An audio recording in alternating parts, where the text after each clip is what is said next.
So in this video, we're going to take a look at both logical operators as well as switch statements, just to sort of finish off all the different decision structures that we have available to us. So of course, the logical operators are things like and, or, and not. So these operators are allowing us to combine together different conditions in order to check multiple conditions at the same time. So for an example, suppose that we wanted to check two different age conditions to see if an age was invalid. We want to check if the age is less than 0. And then we're also going to check to see if the age is greater than a particular number, maybe something like 120, which might be sort of the highest possible age at this current time, right? So what we could do is we could check both of those conditions at the same time by putting this in brackets. And then we want to check if both conditions if either of the conditions really are true, which would be an OR statement. An OR statement checks if at least one of these conditions is true. So I could put OR, which is these two pipe characters. So that's what we use to represent an OR in C. So I can check also if the age is greater than or equal to, say, 120.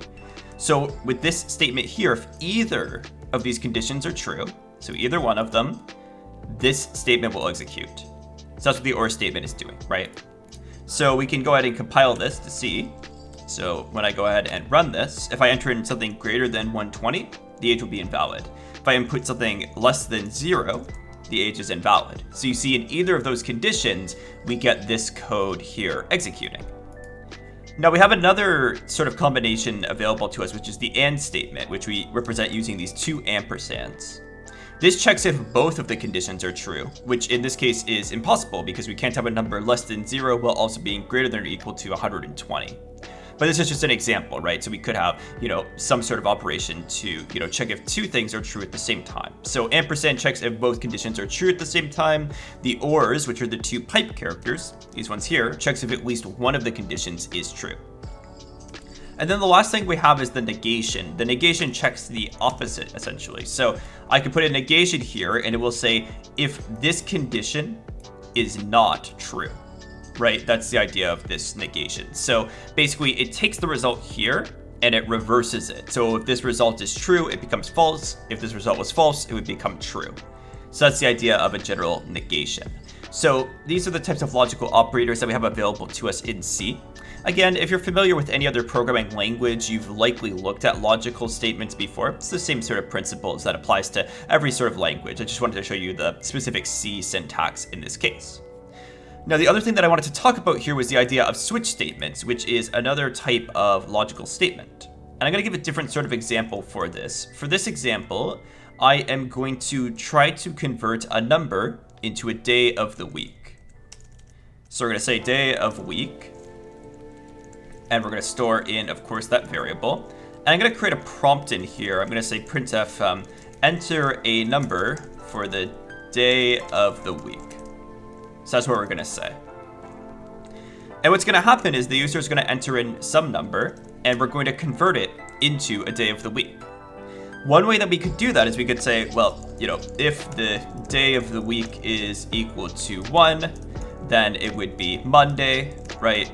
And then else, if day of week equals 2, it would be Tuesday, and so on and so forth like that. But that creates a lot of code, it's a bit messy, and it's generally slower than if we used something like a switch statement.